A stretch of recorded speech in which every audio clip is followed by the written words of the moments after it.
இறையேசுவில் பிரியமான சகோதர சகோதரிகளே, நமது ஆண்டவர் இயேசு கிறிஸ்துவுடைய திருப்பெயரால் உங்களுக்கும் உங்கள் குடும்பத்தில் இருக்கிற அனைவருக்கும் அன்பும் சமாதானமும் மகிழ்ச்சியும் உண்டாவதாக. அன்புமிக்கவர்களே, தவக்காலத்தினுடைய 4வது ஞாயிற்றுக்கிழமை நாம் இன்றைக்கு சிறப்பித்து கொண்டிருக்கிறோம். தாயாம் திரு அவை இந்த 4வது ஞாயிற்றுக்கிழமையை அகமகிழும் ஞாயிற்றுக்கிழமை என்று கொண்டாடுங்கள் அப்படி என்று அழைப்பு விடுக்கிறது. எப்படி ஃபாதர் தவக்காலத்தில் அகமகிழ முடியும், எப்படி தவக்காலத்தில் மனமகிழ்ந்து இருக்க முடியும் அப்படிங்கிற ஒரு கேள்வி உங்கள் எல்லாத்துக்குமே எழலாம்.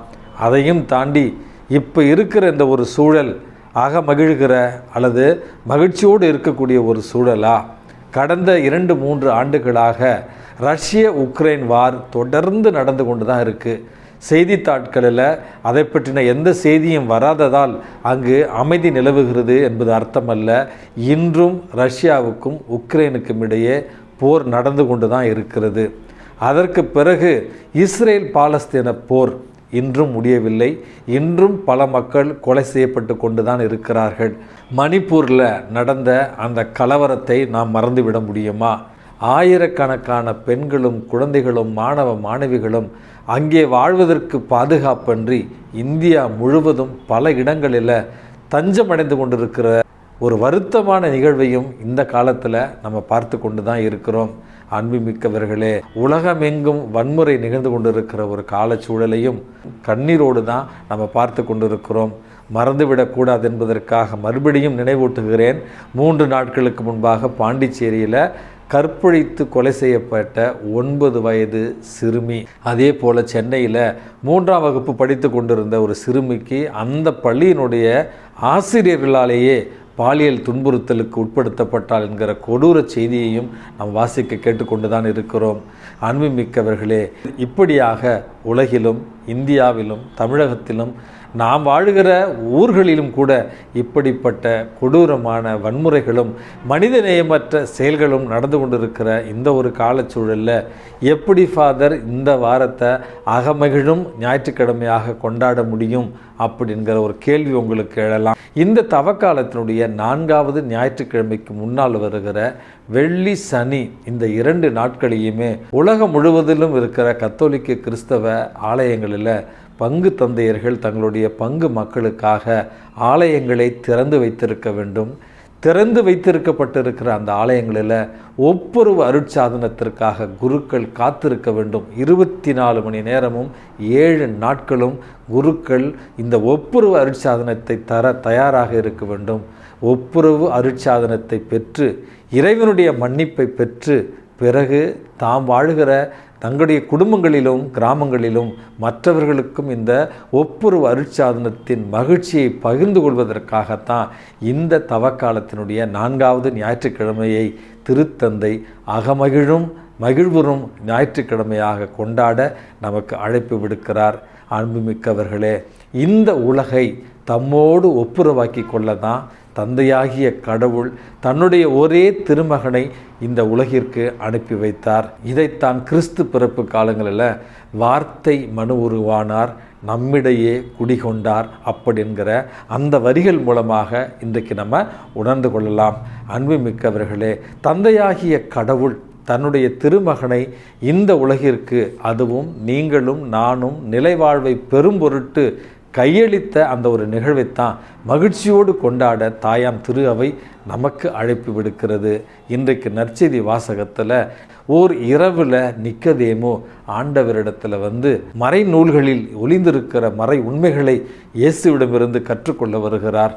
அந்த இடத்துல தான் நமது ஆண்டவர் இயேசு கிறிஸ்து இந்த விளக்கத்தை தெளிவாக சொல்லுகிறார். பாலை நிலத்தில் மோசேயால் பாம்பு உயர்த்தப்பட்டது போல மானிட மகனும் உயர்த்தப்பட வேண்டும். அப்பொழுது அவரில் நம்பிக்கை கொள்பவர்கள் நிலை வாழ்வை பெறுவார்கள் அப்படிங்கிற முதல் உண்மையை இன்றைக்கு நமது ஆண்டவர் இயேசு கிறிஸ்து நமக்கு சொல்லுகிறார். அன்புமிக்கவர்களே, விவிலியத்தினுடைய மைய கருத்து என்னவென்று நீங்கள் கேட்டால் அதற்கான ஒரே வரி இன்றைக்கு கொடுக்கப்பட்டிருக்கிற நற்செய்தி வாசகத்தில் நம்ம வாசிக்கிறோம். தம்முடைய ஒரே மகன் மீது நம்பிக்கை கொள்ளும் எவரும் அழிந்து விடாமல் நிலை வாழ்வை பெறும் பொருட்டு அந்த மகனையே கையளிக்கும் அளவுக்கு கடவுள் இந்த உலகின் மீது அன்பு கூர்ந்தார். அன்புமிக்கவர்களே, மொத்த விவிலியத்தினுடைய சாராம்சம், அடிப்படை அல்லது விவிலியத்தினுடைய முதுகெலும்பு எதுவென்று கேட்டோம் என்றால் இந்த வரிகள் தான். தம் ஒரே மகன் மீது நம்பிக்கை கொள்ளும் எவரும் அழியாமல் நிலைவாழ்வை பெறும் பொருட்டு தன்னுடைய ஒரே மகனை இந்த உலகிற்கு கொடுக்கிற அளவுக்கு இறைவன் இந்த உலகின் மீது அன்பு கூர்ந்தார். இந்த நற்செய்தி வாசகத்தினுடைய 2வது பகுதியில் இந்த ஒரே மகன் மீது நம்பிக்கை கொண்டவர்கள் ஒளியை பெற்றவர்களாய், ஒளியின் மக்களாய் நற்செயல்களில் ஈடுபடுகிறார்கள். ஒளியை அவர்கள் விரும்புகிறார்கள், ஒளியோடு அவர்கள் சேர்ந்து வாழ்கிறார்கள். ஆனால் இந்த ஒரே மகன் மீது நம்பிக்கை கொள்ளாதவர்கள் தங்களுடைய தீ செயல்கள் வாயிலாக இருளை விரும்புகிறார்கள், ஒளியை விட்டு விலகிச் செல்லுகிறார்கள் என்பதையும் இன்றைய நற்செய்தி வாசகம் நமக்கு தெளிவுறச் சொல்லுகிறது. கடைசியில் உண்மை என்னவென்றால், இந்த உலகிற்கு தண்டனையை வழங்க அல்ல, மாறாக மீட்பை கொடுப்பதற்காகத்தான் நமக்கு மீட்பர் ஒருவர் கொடுக்கப்பட்டிருக்கிறார். ஆகவே அன்புமிக்கவர்களே, இந்த மண்ணுலக வாழ்வில் நம்முடைய வாழ்வு கடவுளால் அனுப்பப்பட்ட அவருடைய ஒரே திருமகன் இயேசு கிறிஸ்துவின் மீது நம்பிக்கை கொண்ட வாழ்வாக இருக்க வேண்டும் என்பது தான் இன்றைக்கு இறைவன் நமக்கு கொடுக்கிற முதல் செய்தி. 2வது செய்தி என்பது, இந்த ஒரே மகனின் மீது நம்பிக்கை கொண்டவர்கள் தங்களுடைய வாழ்வை நற்செயல்களால் அலங்கரித்து கொள்வார்கள். அவர்கள்தான் ஒளியை விரும்புகிறவர்கள், அவர்கள்தான் ஒளியோடு இருப்பவர்கள். இந்த உலகத்தில் ஒளியை விரும்புகிறவர்கள் யார் அல்லது ஒளியோடு இருப்பவர்கள் யார், தங்களுடைய வாழ்வை நற்செயல்களால் அலங்கரித்து கொள்பவர்கள் யார் என்பதை பற்றின ஒரு சிறிய விளக்கத்தை உங்களோடு பகிர்ந்து கொள்ள விரும்புகிறேன். உலகமெங்கும் வாழ்ந்து கொண்டிருக்கிற அனைத்து மக்களுக்குமே ஒரு நல்ல உதாரணமாக இன்றைக்கு திகழ்ந்து கொண்டிருப்பவர் தான் நம்முடைய திருத்தந்தை பிரான்சிஸ் அவர்கள். அவருடைய அன்றாட வாழ்க்கையை பற்றி நம்ம வாசிக்கிற பொழுது ஒவ்வொரு நாளும் அதிகாலை 4:30 மணிக்கு அவர் எழுந்து 1 மணி நேரம் இறைவனோடு இறை வேண்டலில் அவர் ஈடுபடுகிறார். அதற்கு பிறகு ஒரு அரை மணி நேரம் அன்றைய மக்களுக்கான அறிவுரைகளை பற்றி தியானம் செய்து, அதற்கு பிறகு எப்பொழுதெல்லாம் வத்திக்கானில் இருக்கிறாரோ அப்பொழுதெல்லாம் தானே திருப்பலியை நிறைவேற்றி மக்களுக்கான நற்செய்தியை ஒவ்வொரு நாளும் அவர் பகிர்ந்து, இறை அரசின் செய்திகளை ஒவ்வொரு நாளும் மக்களுக்கு விளக்கி, இறை அன்பின் சாட்சியாய் ஒவ்வொரு நாளும் வாழ்ந்து கொண்டிருக்கிறார் என்பதே நாம் எல்லோருக்குமே மிகப்பெரிய ஒரு பாடம். குருக்கள், கன்னியர்கள், துறவியர், பொதுநிலையினர் அனைவருமே இறை வார்த்தையை தியானிக்கிற ஒரு செயலில் நம்ம ஈடுபடுகிறோமா? இறை வார்த்தையை மகிழ்ச்சியோடு மக்களுக்கு நம்ம பகிர்ந்து கொள்ளுகிறோமா? ஒவ்வொரு நாளும் இறைவனுக்கான நேரத்தை ஒதுக்குறோமா என்பது மிகப்பெரிய ஒரு கேள்வி. நாம் வாழ்கிற இந்த ஒரு காலகட்டத்திலேயே இப்படி ஒரு மனிதர் தலைவராக, திருச்சபையின் தலைவராக நமக்கு ஒரு நல்ல முன் உதாரணத்தோடு வாழ்ந்து கொண்டிருக்கிறார் என்பதையும் இன்றைக்கு நம்ம புரிந்து கொள்ள வேண்டும். 2வது, இந்திய அரசியலுக்கு அப்பாற்பட்டு நான் மதிக்கிற ஒரு தலைவர் என்றால் இளம் தலைவர் ராகுல் காந்தி. அன்புமிக்கவர்களே, சமீபத்தில் ஒரு வீடியோ ஒன்று வந்தது. அதாவது இந்தியாவினுடைய பணக்காரர்களில் முதன்மையாக இருக்கிற அம்பானியினுடைய மனைவி ஒரு கிராமத்தில் சமூக பணி செய்கிற ஒரு மக்களிடையே செல்லுகிறார். ஒரு சமூக சேவகி ஒருவர் அந்த அம்பானியினுடைய மனைவி இடத்துல கை கொடுக்க செல்லுகிற பொழுது அந்த பெண் கை கொடுக்க மறுத்து விலகி சென்று அந்த பெண்ணோடு பேசுகிற ஒரு காட்சியையும், அந்த காட்சிக்கு பிறகு ராகுல் காந்தி அவர்கள் மக்களிடையே நடந்து வந்து கொண்டிருந்த நேரத்தில் துப்புரவு தொழிலாளி ஒருவர் கரங்களில் கரையோடு வருகிறார்.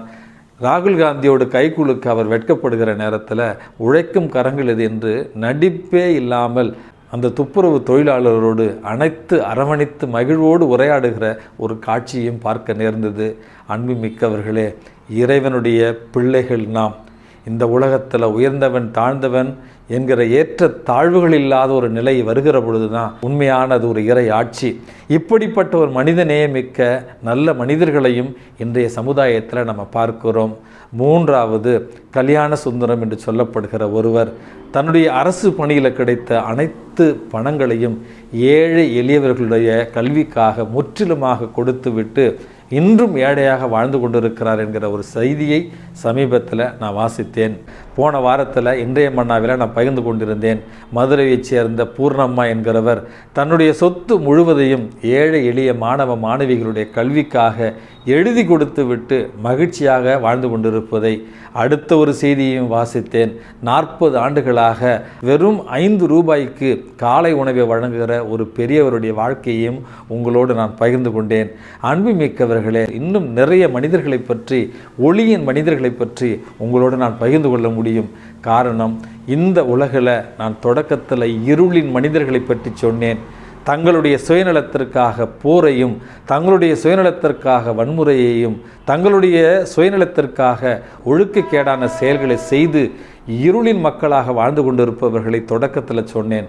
ஆனால் இந்த மறையுரையினுடைய கடைசி பகுதியில் நான் சொன்ன இந்த மனிதர்கள் எல்லோருமே தங்களுடைய நற்செயல்களால் தங்களுடைய வாழ்வை ஒளியால் அலங்கரித்து கொண்டிருப்பவர்கள். இந்த தவக்காலத்தினுடைய 4வது ஞாயிற்றுக்கிழமையில் இருக்கிற நாம் இந்த தவக்காலத்தில் தபம், ஜபம் மற்றும் தானம் என்ற முக்கியமான 3 புண்ணியங்களை பற்றி செய்திகளை கேட்டுக்கொண்டிருக்கிறோம். 4 வாரங்கள் முடிய போகிறது. நம்முடைய வாழ்வில் ஏதாவது மாற்றம் இருக்கிறதா? நம்முடைய வாழ்வு இயேசுவின் மீது நம்பிக்கை கொண்ட ஒரு வாழ்வாக இருக்கிறதா? நம்முடைய வாழ்வு என்பது நற்செயல்களால் அலங்கரிக்கப்பட்ட ஒரு வாழ்வாக இருக்கிறதா? நம்முடைய வாழ்வு என்பது ஒளியின் மக்களின் வாழ்வாக இருக்கிறதா என்கிற ஆன்ம சிந்தனையோடு வருகிற இந்த 2 வாரங்களில் நம்முடைய வாழ்வை இயேசுவின் மீது நம்பிக்கை கொண்ட ஒரு வாழ்வாக, ஒளியின் மக்களின் வாழ்வாக, நற்செயல்களால் நம்முடைய வாழ்வை அலங்கரிக்கிற ஒரு வாழ்வாக மாற்றிட இறைவனிடத்தில் இன்றைக்கு மன்றாடி ஜெபிப்போம். எல்லாம் வல்ல இறைவன், தந்தை, மகன், தூய ஆவி உங்களையும் உங்கள் குடும்பத்தில் இருக்கிற அனைவரையும் நிறைவாக ஆசிர்வதித்து பாதுகாத்து வழி நடத்துவாராக. ஆமென்.